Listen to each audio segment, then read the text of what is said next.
The entrepreneurial journey is rarely straightforward. It's unpredictable, Challenging. Collaborative.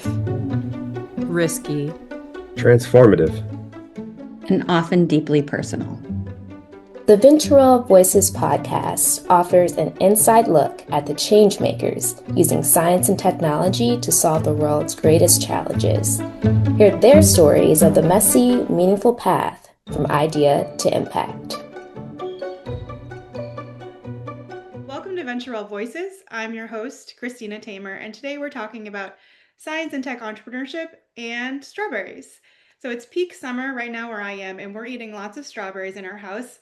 And I've been using that as an opportunity to teach my 5-year-old daughter about where our food comes from and how it's grown. And in my line of work, I naturally start to think about technology and sustainability. And as many of you know, conventional strawberry growing relies heavily on chemical pesticides to protect those crops, which comes with some health and environmental concerns. Happily, I know a startup that's working on this head on. TRIC Robotics is helping farmers reduce pesticide use and boost yields using a combination of robotic automation and UV light treatment.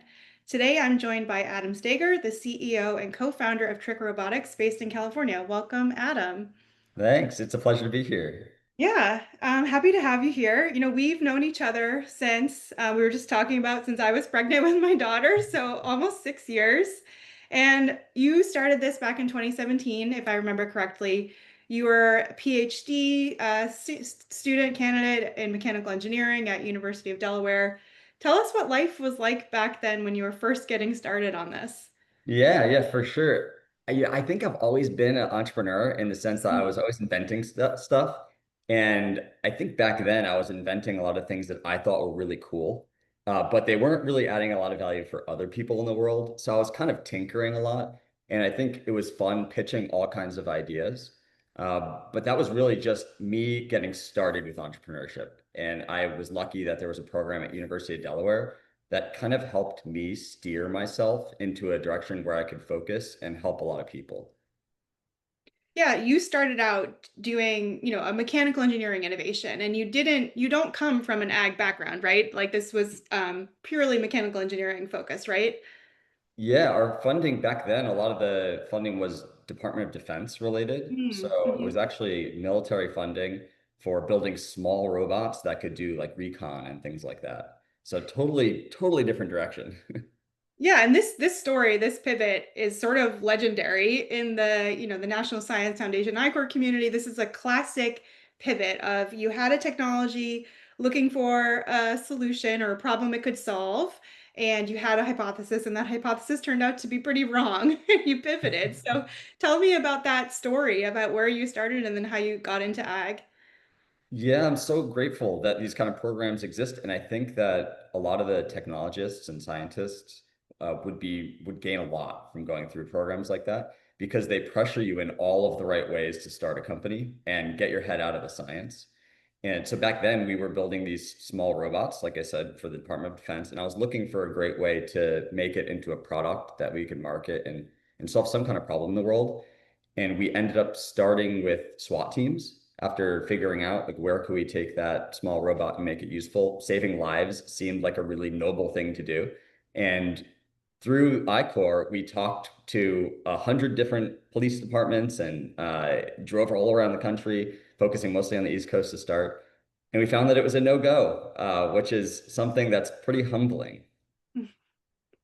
Yeah, this is a great example of like a no-go is not no-go forever, right? You can change, you can pivot, you can go into another market.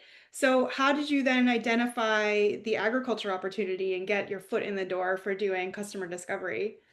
Well, we didn't give up after the program. We very much continued a lot of the learnings. We just kept talking to everyone we could about the things that we were trying to solve with SWAT teams, some of the recon type stuff. And we had the idea of the small robot. So we had this concept, but we kind of diverged away from the robot and started talking to people more generally. And I think that unlocked in our minds like new markets.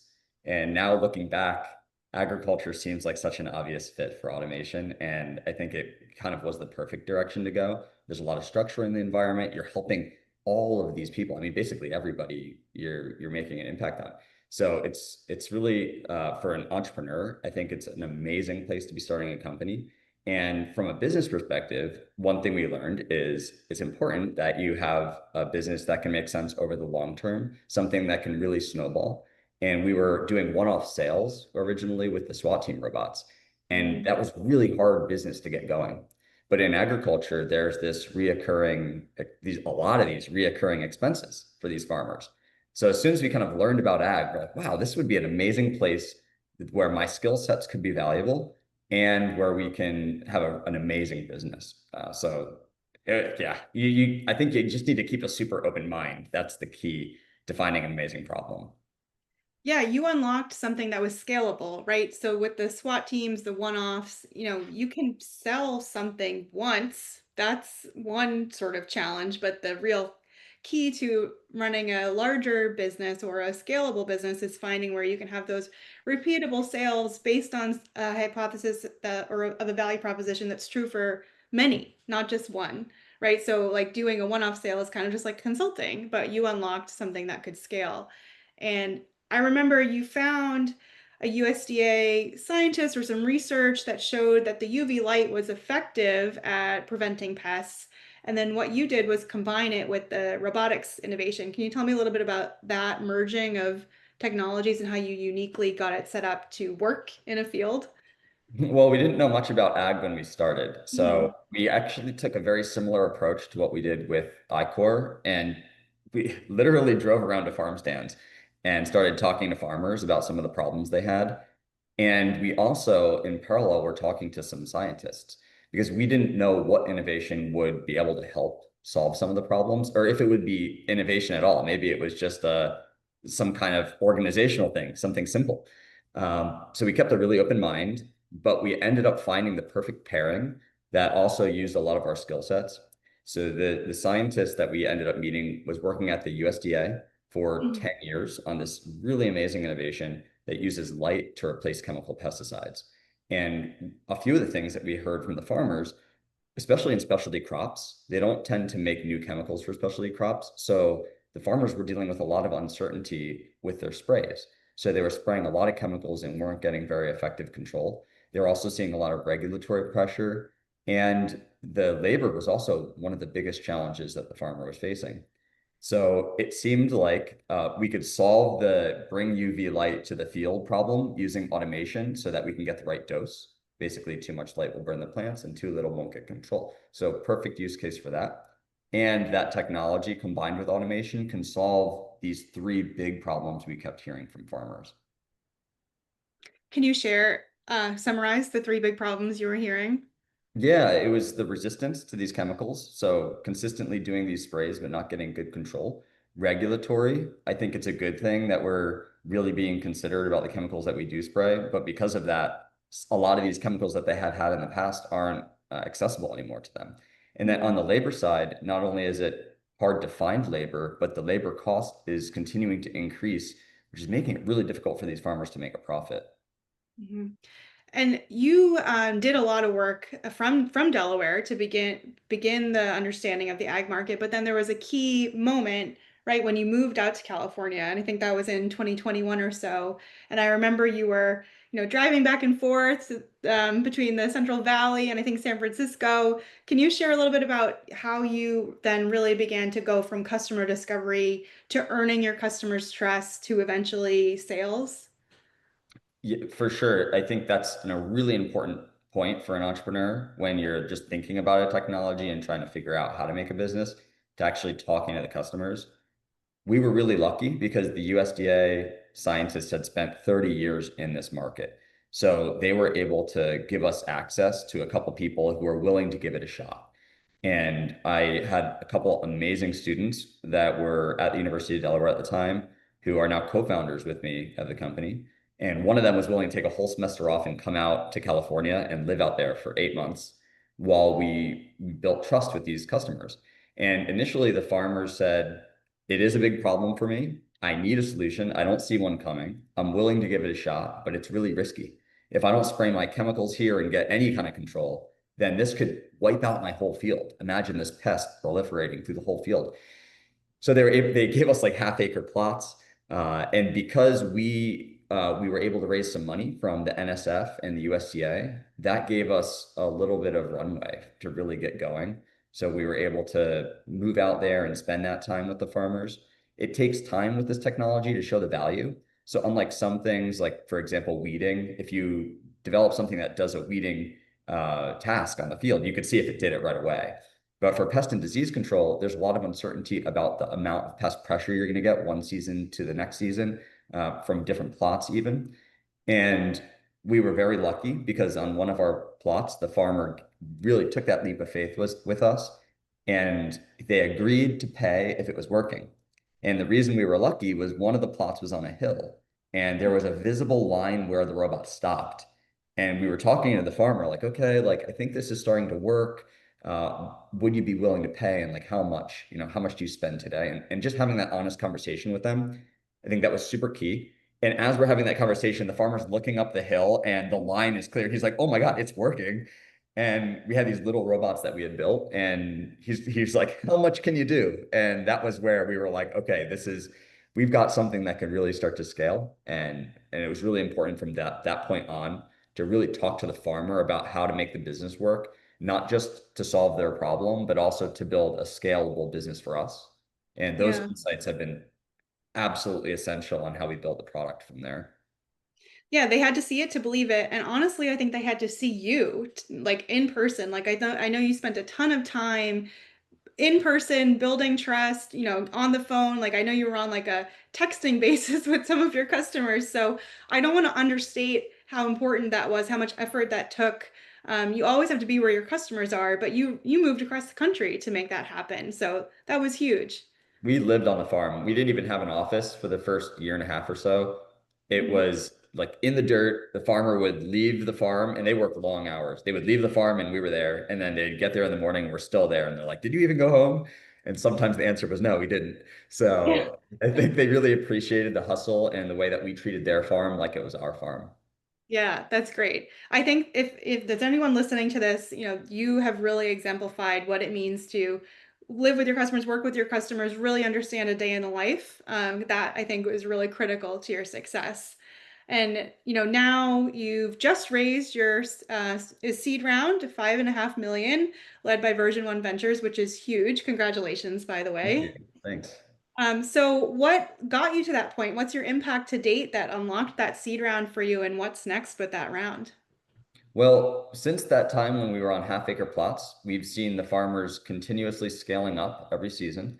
And now we've got to the point where we're doing full farms. I mean, this is a commercial product. We've got 9 tractor-sized robots. So not these little tiny golf cart-sized robots, but these huge tractors. And we built them in a way where the economics really make a lot of sense. And I think now investors have really seen ag tech as a place where you want economics that can scale today, solving problems of today for the farmers, not necessarily problems that are like 5 years out from a solution, but something that the farmer can have value in and that they can sell a commercial product through. So I think that really the mindset of building a business that has really strong economics has helped us when we were talking to investors.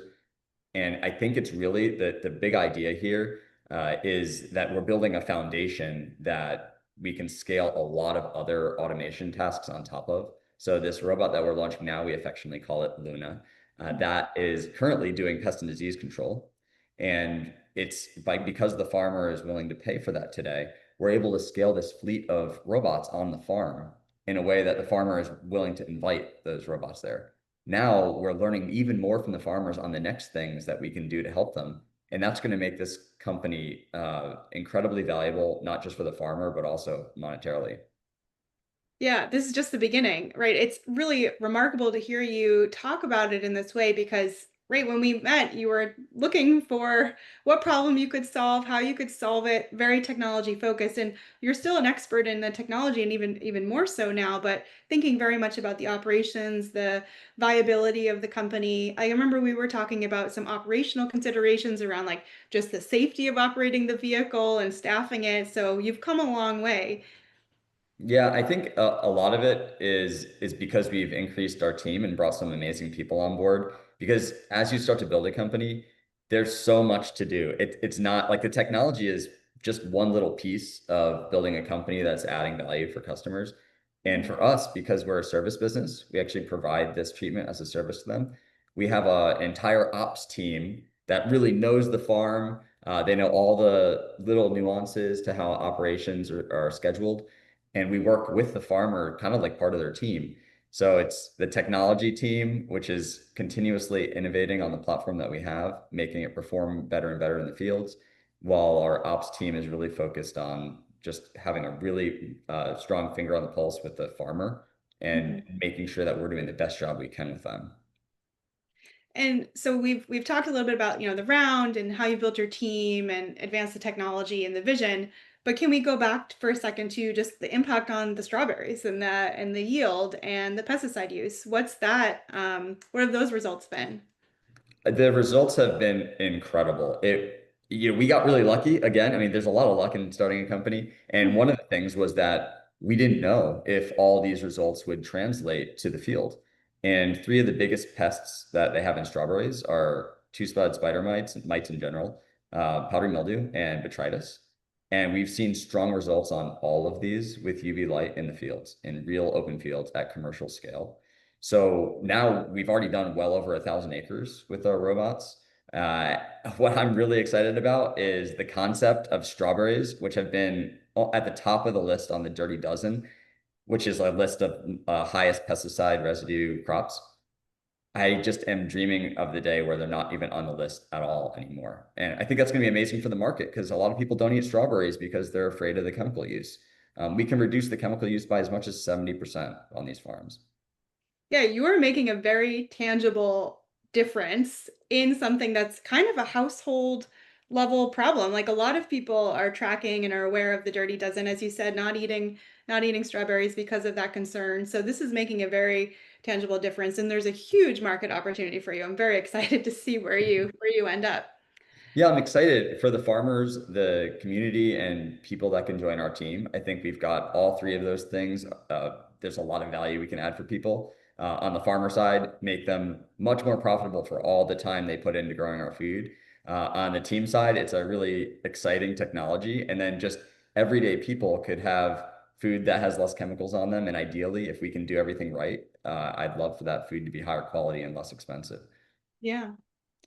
Yeah, and I just think about, all it took for you to get to this point. Like you're at the beginning of your impact, really, right? Like this is just the beginning, which is very exciting. And it took a while to get here and it was hard won, right? It wasn't necessarily easy. I don't want to characterize your experience for you, but you might recall we talk about stress tests in the Aspire program, so those inevitable, really stressful, kind of unpredictable things that come up. Was there anything that happened to you that you'd be willing to share in your journey that was totally out of the blue that almost derailed you?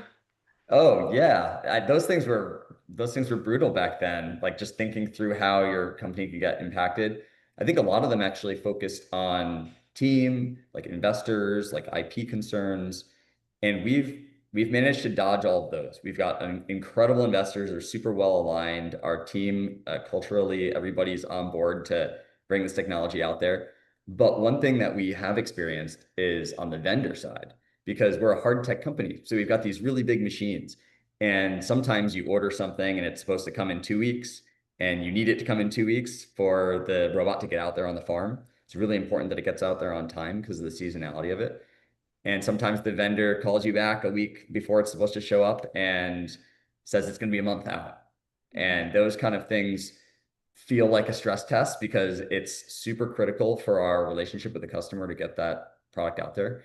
And we've been able to kind of negotiate with these vendors and talk with them about how to solve these problems. Sometimes we had to swap a component out even to make Mhm. it make the deadlines. But I think what we've done and what the stress tests help us do is just think through the options, not just take someone's word as like gospel kind of. It's just them thinking that there's only one solution. And a lot of times, if you talk with them and really not even just negotiate, but just have an open conversation about other alternatives. Usually there is a solution that can solve your problem. So definitely as an entrepreneur, you have to keep an open mind in pretty much all aspects. And we've had a lot of luck with that. Yeah, some scenario planning, some, if this, then that planning. And I think with hard tech, a lot of times we think about the challenges like of the building right there, in the lab or on site in the shop. But that's assuming everything is that you need is there. So this Yeah. vendor management is a huge skill. Definitely, definitely. And we've met a lot of people along the way who've helped us because we also didn't know how to build giant tractors. And we've worked with some incredible manufacturers who've had 30 plus years of experience building equipment like this. So we've got lots of people we can call now for advice, which has been super helpful. I think network is one of the most important parts about starting a company. Yes, I remember when you first got in touch with one of your manufacturing partners, and that seemed to be really impactful. It's good to, bring in different types of expertise. Strategic partnerships are complicated, but can be very beneficial when done well. Yeah, So certainly. related to that, actually, so what is something that you wished you had learned about sooner when it comes to entrepreneurship? I think, well, there's probably a lot of things, but one thing that comes to mind is as a founder, sometimes you kind of feel like you have to solve the problem alone. I don't know, maybe you don't want to share some of the challenges potentially. I think that that's the wrong approach. You usually have a lot of people in your network, and this is something that we've done well, but I think I could have even done better and reach out to those people and say, hey, I'm running into this challenge. Have you had any kind of experiences that are similar? And I think VentureWell actually did an amazing job preparing us for building a company. It helped us avoid tripping on our feet with some of these things. And I think now, as we're growing, every time your company gets to the next level, there's new things that you just didn't expect at all. And there's usually a new set of people that you've brought on. In our case, it's our new investors. I think they're going to be super important as partners to help us build from here. And for me, it's now I know to ask the questions. And I think that could have helped us along the way even more. Yeah, those investors are going to be the people that you call when things are going well and when things are going very poorly and you're very stressed out. So it's really important to have that relationship with them where you can just pick up the phone. And it sounds like you found that, which is great.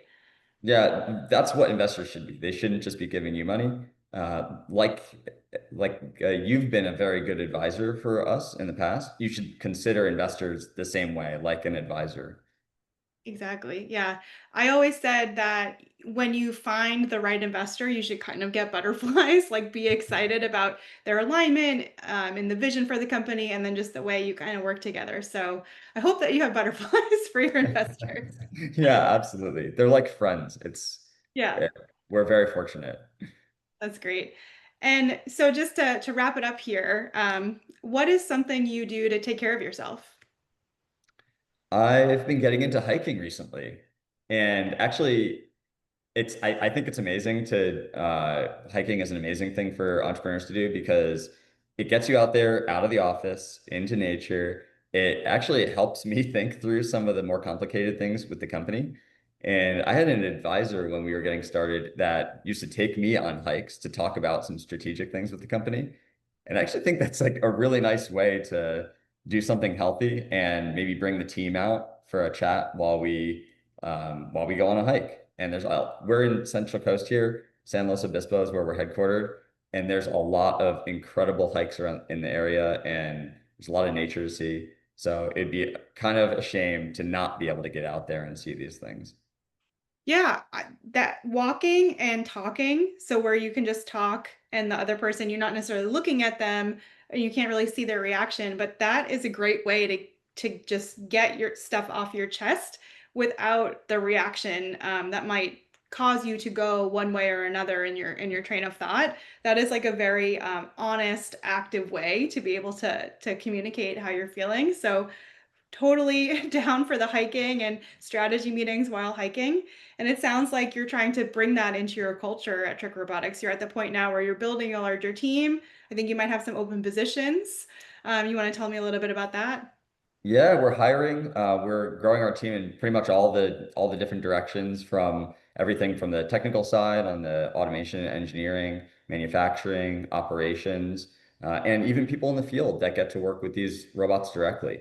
So definitely reach out if this sounds like something exciting. We'd love to chat. Yeah, I mean, San Luis Obispo, hikes, strawberries, it all sounds pretty appealing to me.